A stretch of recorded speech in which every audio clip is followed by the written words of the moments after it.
A la amable audiencia de Enfoques 1A les brindamos un cordial saludo. Este programa se emite en los estudios de 1A Televisión, acá en el barrio Maraya de la ciudad de Pereira. Pereira es el mejor vividero de Colombia.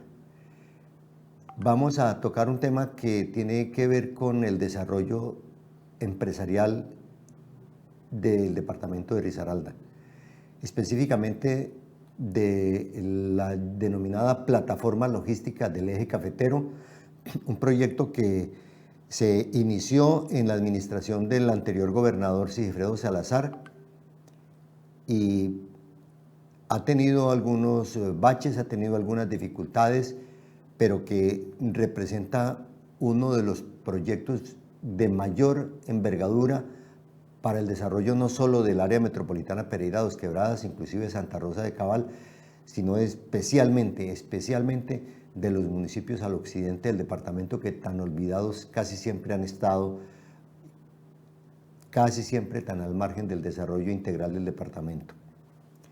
Para ello hemos invitado a la doctora Gloria Inés Acevedo Arias.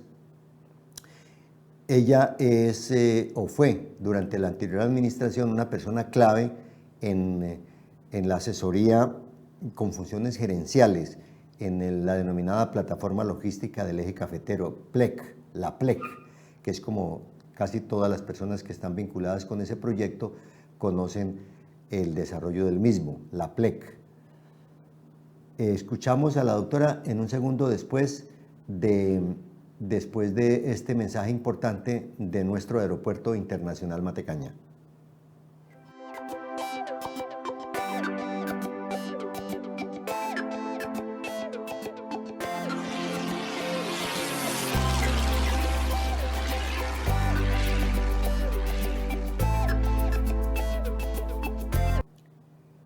Gloria Inés Acevedo Arias.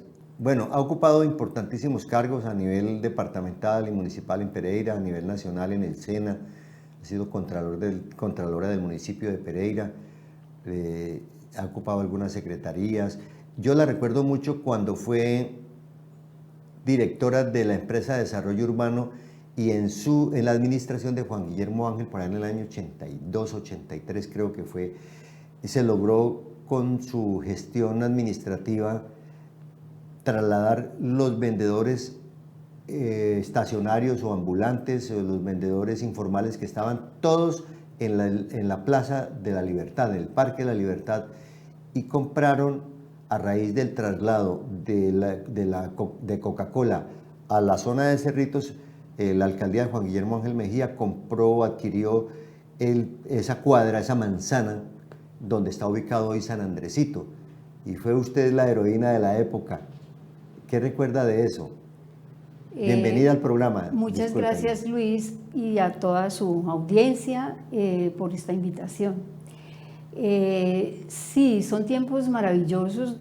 Digamos que esa experiencia fue de las primeras experiencias que tuve como gerente pública. Sí. Y aprendí de mis maestros de entonces sobre la gerencia pública, de Carlos Arturo Ángel Arango, que era el presidente de la Junta Directiva, sí, de Juan Guillermo Ángel, que era el alcalde. Yo dependía de la Presidencia de la República, o el cargo dependía de la Presidencia de la República, que la nominación me la hizo Belisario Betancourt. Y aprendí de personas como Francisco Javier Navarro, que era el gerente de empresas públicas. Vive en Estados Unidos. Vive en Estados Unidos o en Costa Rica, ¿no? Sí, qué bien. Yo lo tengo en mi lista de difusión. Ah, qué bien, pues un saludo muy especial. Es un gran personaje, sí, una gran persona. A Javier Ignacio Ramírez, Munera, sí. El alcalde Ocampo. Rodrigo Campo. Entonces tuve muchos maestros maravillosos en esa época y recuerdo muy bien la compleja labor que se hizo para hacer la ubicación de los vendedores ambulantes que estaban en el Parque de la Libertad, como 11 años atrás, que algún alcalde los había llevado a ese sitio. Fabio Alfonso López Salazar. Fabio Alfonso López Salazar, exactamente, y a todos los que estaban en la octava y en la séptima, y casi unos en el Parque de Simón Bolívar. Eran como unos 600, 650 vendedores ambulantes. Y en ese entonces el alcalde, como bien lo dice Luis, le pidió a la empresa y a mí como gerente hacernos cargo de ese proyecto, en ese lote que era de Coca-Cola y que la municipalidad estaba gestionando.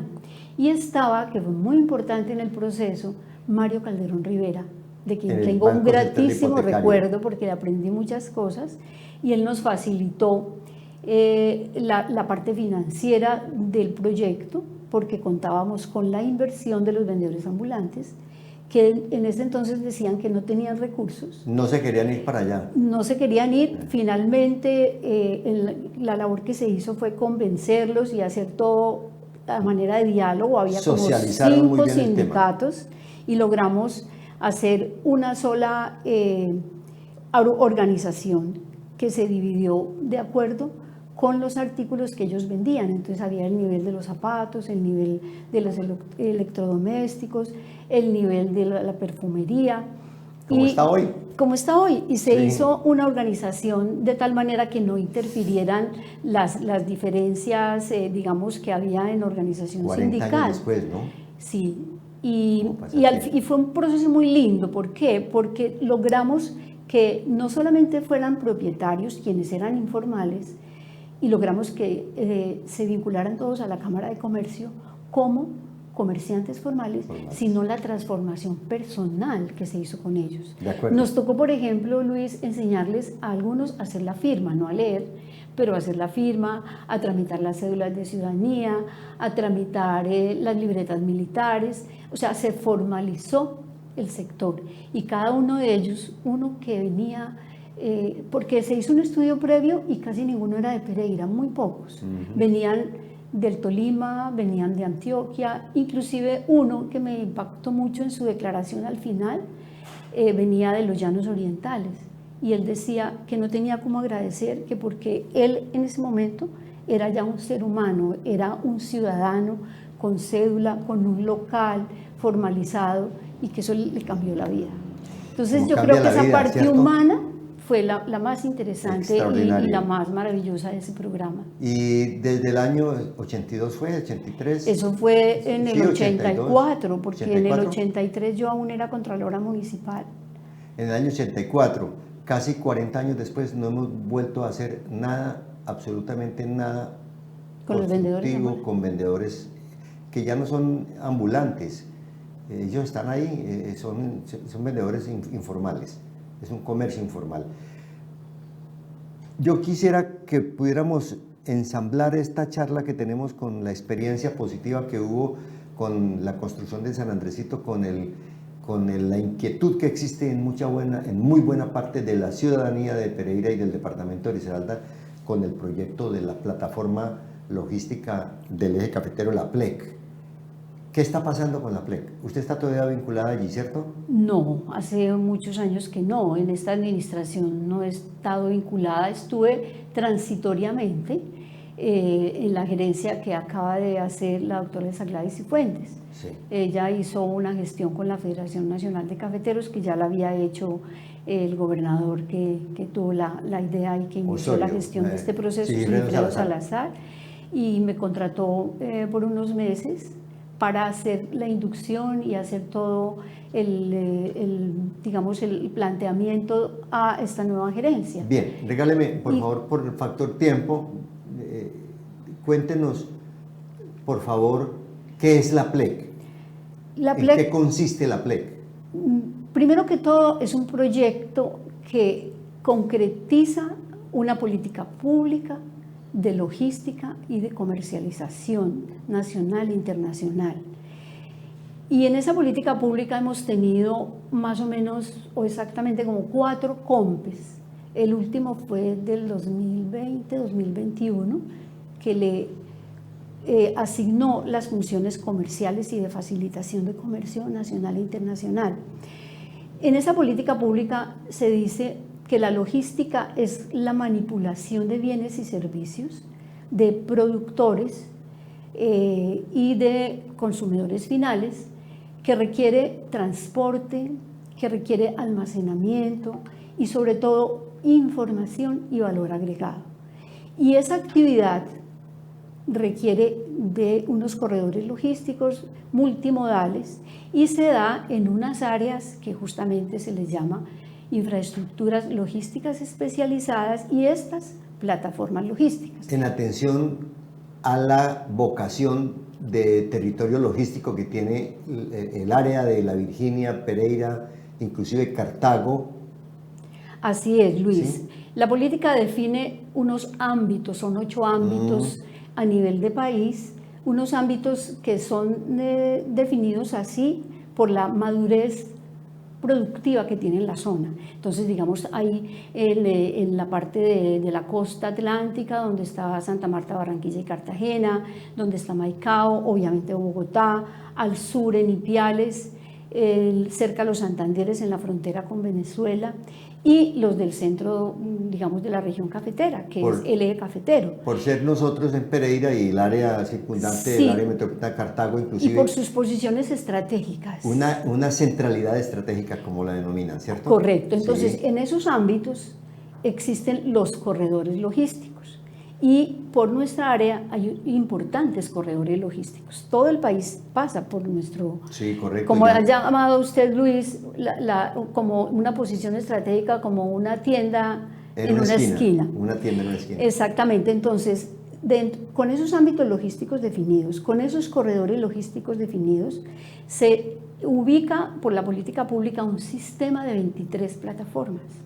Y una de esas plataformas está ubicada en el eje cafetero, obedeciendo a esas condiciones que usted señala, que tenemos un cruce de caminos, La Virginia, que es el sitio de la localización que se definió en los estudios, que hubo una prefactibilidad en el 2013 y en la factibilidad que nosotros aportamos en la administración del doctor Sigifredo Salazar, se definió la ubicación en La Virginia porque hay allí porque La Virginia es como una bisagra entre Antioquia y el sur del país, no solamente en el modo carretero, sino también en el modo ferroviario en un futuro, esperemos que no sea muy lejano, en el modo aéreo, y eso es lo que da la multimodalidad que hace que el sitio sea estratégico y su cercanía con Buenaventura. Le agrego algo, es una estrella energética. En la Virginia están en este momento y hay un problema allí porque el lote del Guásimo está siendo invadido, como lo está siendo invadido también el lote de la gobernación para la PLEC. Tenemos unas imágenes aéreas que tomamos con Snyder Giraldo, nuestro productor de televisión, que las vamos a mostrar en este programa, donde se ve la invasión se calcula entre 300 y 400 viviendas, cambuches que ya hay allí. Y uno de los problemas que hay, coherentemente hablando del tema, es que en esa zona se piensa instalar 17 torres de energía eléctrica de distribución para el resto del territorio nacional. O sea, es una estrella eléctrica. Y en la zona de Pavas hay también o sea, es todo ese territorio que es absolutamente estratégico por la centralidad que tiene frente al territorio nacional. Y nosotros en el proyecto lo visibilizamos como eso, como productor de energía, pero no eléctrica, sino eólica. Y aprovechando la energía solar específicamente, más que la eólica, la solar, porque La Virginia es un sitio y sus alrededores, todo ese valle de Risaralda, propio para estas energías alternativas. Entonces, pues veo que ha habido un cambio en la concepción fuerte, pues, y me extraña un poco porque ahorita entiendo que la política pública va hacia las energías alternativas. Bien. Y nosotros hicimos esa consideración de energía alternativa aprovechando la energía solar. Bien, vamos a intentar concretar el tema de la PLEC, pero sobre la base de las dificultades, de los problemas. ¿Qué está pasando con el proyecto de la PLEC? El proyecto de la PLEC, a mi juicio, le falta lo que le sobraba en el gobierno anterior, y es voluntad política. Porque, Luis, en mi experiencia gerencial, la voluntad política es clave. Con voluntad política todo se puede hacer. Los recursos se consiguen, se minimizan los problemas. Este proyecto es un proyecto complejo porque es un proyecto nacional y es un proyecto piloto. lo que significa que muchas tareas las está haciendo el gobierno con la experiencia que se vaya teniendo en la plataforma logística. Entonces la voluntad política es absolutamente necesaria y uno de los éxitos de haber logrado entregar el proyecto de la prefactibilidad a la factibilidad, siendo hoy, me han dicho algunos parlamentarios, el único proyecto en la región que tiene fase 3 los de parlamentarios factibilidad. son conscientes de eso. Claro, el bloque parlamentario de Risaralda. Claro, porque es que ahora también el nuevo gobierno tiende, y eso me parece maravilloso, un avance en el ordenamiento territorial nacional importantísimo, y es la regionalización, inclusive con dimensiones que aún estando en la Constitución no se han desarrollado, como tener en cuenta la funcionalidad, como tener en cuenta el agua, como tener en cuenta la conflictividad. Entonces, este tema de la región es muy importante para el proyecto.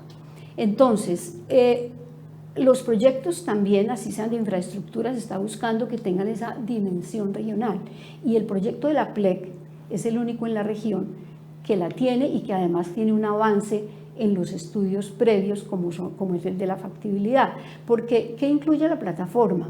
La plataforma logística incluye a Caldas, Quindío, Risaralda, el norte del valle o todo el valle, y la conexión con Buenaventura en doble calzada. Pereira es la única capital, o la Virginia, con doble calzada hasta Buenaventura.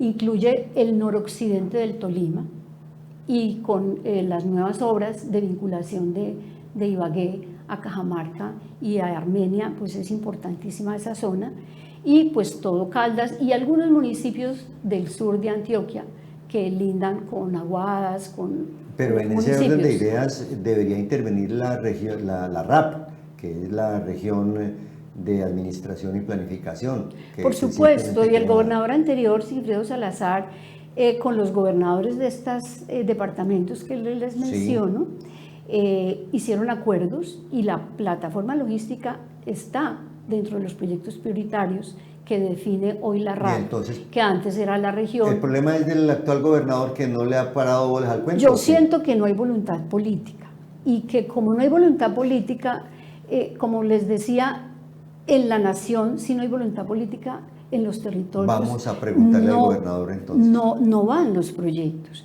Porque, ¿qué le falta, que es su pregunta, Luis, a este proyecto? Primero que todo, debía actualizarse con el Plan Básico de Ordenamiento de la Virginia. En el proyecto trabajamos de la mano con el municipio de La Virginia para hacer el planteamiento del Plan Básico de Ordenamiento al Consejo. Desafortunadamente se terminó el gobierno anterior, el 31 de diciembre, y el POT estaba en el Consejo de La Virginia. Entonces, es necesario cotejar el proyecto con el Plan de Ordenamiento de La Virginia, que sabemos que en lo fundamental no tiene problema. ¿Por qué? Porque se planteó que siguiera siendo rural, muy importante, no área de expansión, sino rural, pero con categoría suburbana. Lo que hace que el proyecto, o los proyectos que se planteen allí, que el POD aprobó, que fueran agroindustrias o fueran industrias no pesadas, como la plataforma logística, y que se pudiera hacer un uso del suelo hasta el 50%, que en lo rural es solamente hasta el 30%. Entonces, teniendo como base que eso está, es absolutamente necesario revisar el Plan Básico de Ordenamiento aprobado con el proyecto para seguir con la etapa de los diseños. Eso es clave, porque es necesario para los diseños ya hacer esa precisión de lo que dice el Plan Básico.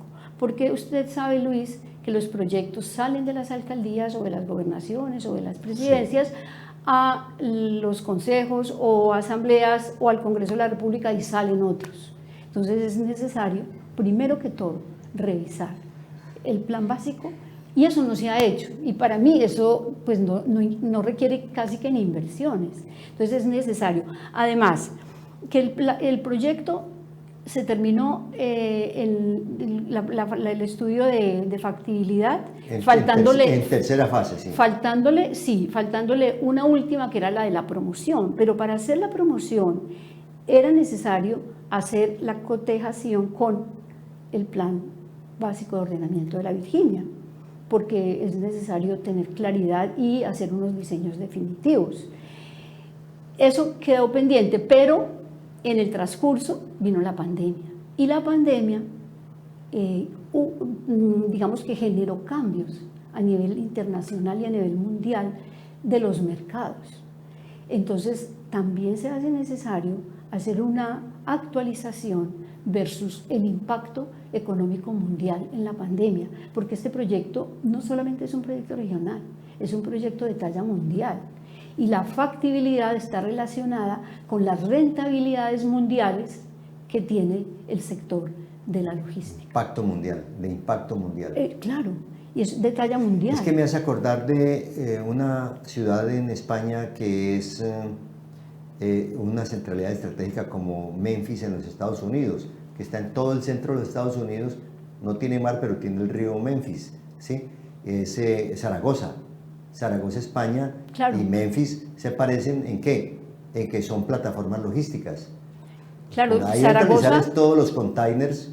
¿Conoce el caso de Zaragoza, por supuesto? Sí, claro, porque ese es un ejemplo mundial, muy bien traído Luis, claro, y una de las ideas es ir a Zaragoza, aun cuando los consultores que se ganaron después de una licitación pública internacional que se abrió, que es el consorcio CIG La Virginia, entre colombianos y españoles, conocían muy bien el caso de Zaragoza y el caso de Vigo, que ellos construyeron Vigo. Entonces, y en América Latina tenemos el caso de México, donde estuvimos también y que por gestiones del BID, que tiene este tipo de proyectos en el mundo, pues los diputados todos de la asamblea anterior tuvieron la oportunidad de ir a Guanajuato para conocer la plataforma logística de Guanajuato. Lo recuerdo. Y yo conocí la de Santiago de los Colorados, Santiago, en el Ecuador. En el Ecuador, que también el BID hizo toda la preinversión. Y yo asistí en el momento en que había un inversionista privado europeo que vino a hacer el aporte a esa plataforma logística. Entonces, estas plataformas son inversiones que se hacen a nivel mundial porque son comercializaciones internacionales. Nosotros es importantísimo conectar la Virginia o hacer las multimodalidades entre la Virginia y Buenaventura. Porque es como lo que se ha llamado coloquialmente puerto seco, donde se hace donde se hacen todos los trámites administrativos de aduanaje y desaduanaje en esa plataforma logística, porque eso no es un proyecto inmobiliario, la plataforma logística. Tiene muchos intangibles de servicios y de desarrollo empresarial. Y la idea es que funcione con Buenaventura como puerto seco. Es internacionalizar esta región. Correcto, y toda la zona de América Latina, porque de la conexión del norte de América con el sur, porque nosotros somos la esquina de América y estamos en la cuenca del Pacífico. Eso se lo aprendimos a Mario Calderón, situarnos en la cuenca del Pacífico, y nuestra plataforma logística está situada a 3 horas. Claro. De esa cuenca del Pacífico. Por eso es que en una reunión de empresarios y dirigentes de Risaralda que hizo la ANDI con Bruce McMaster, el presidente de la ANDI, McMaster señaló que Pereira era el sitio ideal para que tuviera una alianza con el Valle del Cauca y con todo el occidente, porque la salida al mar es mirando desde Pereira, o sea, como si tuviéramos nosotros el faro para mirar hacia allá, enfocado todo hacia todo lo que es el norte del Valle, Cauca y parte de Chocó. Claro, y por ejemplo, Luis, la vía panorámica que nos acerca al aeropuerto de Cartago es absolutamente necesario. Desde la plataforma planteamos y adelantamos gestiones para que el aeropuerto de Cartago fuera socia de la plataforma logística, porque es que una plataforma con terminal ferroviario, con terminal aéreo y con el modo carretero y fluvial, porque la Virginia siempre es un puerto y también esa navegabilidad tratamos de rescatarla. Entonces, por eso es un proyecto tan complejo que involucra a 5 ministerios, y que estuvieron vinculados durante la gestión que hizo el anterior gobernador, que son el Ministerio de Hacienda por el tema de aduanas, el Ministerio de Comercio, Industria y Turismo por la facilitación de comercio nacional e internacional, el Ministerio de Transporte, obviamente, porque esa infraestructura pertenece a las infraestructuras que maneja el Ministerio, la ANI e Invías, y el Ministerio de Agricultura, porque es muy importante decir que la plataforma tiene una caracterización hacia la agroindustria. Y tiene dentro de la plataforma logística que hay una estructura logística, pero hay una estructura agroindustrial, porque uno de los objetivos de una plataforma logística es el valor agregado. Y usted lo mencionaba en la presentación, es muy importante no solamente para la región, sino para el departamento de Risaralda, para todo nuestro occidente, que en vez de migrar a Pereira, pues vengan a la Virginia y allí se hace acopio y transformación y comercialización de los productos agrícolas. Es una buena manera de evitar el despoblamiento de estas poblaciones, claro. Chía, Pía, Mistrato, Guática, todas estas poblaciones del occidente del departamento de Risaralda. Doctora Gloria Inés Acevedo, vamos a hablar con el gobernador Víctor Manuel Tamayo y vamos a hacerle conocer el programa. Él, tengo entendido, también ve el programa, según me han comentado, y vamos a invitarlo para que nos hable de qué va a pasar con la plataforma logística del eje cafetero. Y también creo que debemos invitar al doctor Luis Guillermo, el director de Guillermo Agudelo, el director de la Agudelo Ramírez, o Ramírez Agudelo creo que es, el director de la RAC, de la Región Administrativa y de Planificación del Eje Cafetero y Tolima, para que nos digan cuál es el futuro de la PLEC, qué está pasando, por qué tiene freno de mano, porque hay que decirlo de esa manera también, con objetividad, tiene un freno de mano que es necesario bajar la palanca para que vuelva y arranque. Muchas gracias por su presencia aquí. Muchas gracias a usted, Luis, por esta oportunidad. Y sí quisiera hacer énfasis en lo que usted también dijo al principio, y es que es necesario proteger de las invasiones tanto el área que corresponde a la plataforma logística, que era Mirolindo, con la otra parte que es del Ministerio de Defensa. El Ministerio de Defensa. Entonces, para el traslado del batallón San Mateo. ¿Qué se nos decía de la experiencia a nivel mundial? Que lo más importante para el éxito de una plataforma logística eran los terrenos. Por ejemplo, hay una en Buenaventura que se tuvo que dejar porque no hubo éxito por unos problemas con los consejos comunales, con los consejos con los consejos de los afro en Buenaventura, que no dieron unos permisos, entonces no fue posible insistir en esa plataforma. Aquí, por esa gestión que hizo el anterior gobernador con la Agencia Nacional de Tierras, que además la entregó versus la compra de 650 hectáreas para entregar a los campesinos de la región, porque inicialmente esa tierra en teoría era para campesinos, pero es una tierra que no sirve para la agricultura. Entonces la Agencia Nacional de Tierras le propuso al gobernador hacer una compensación.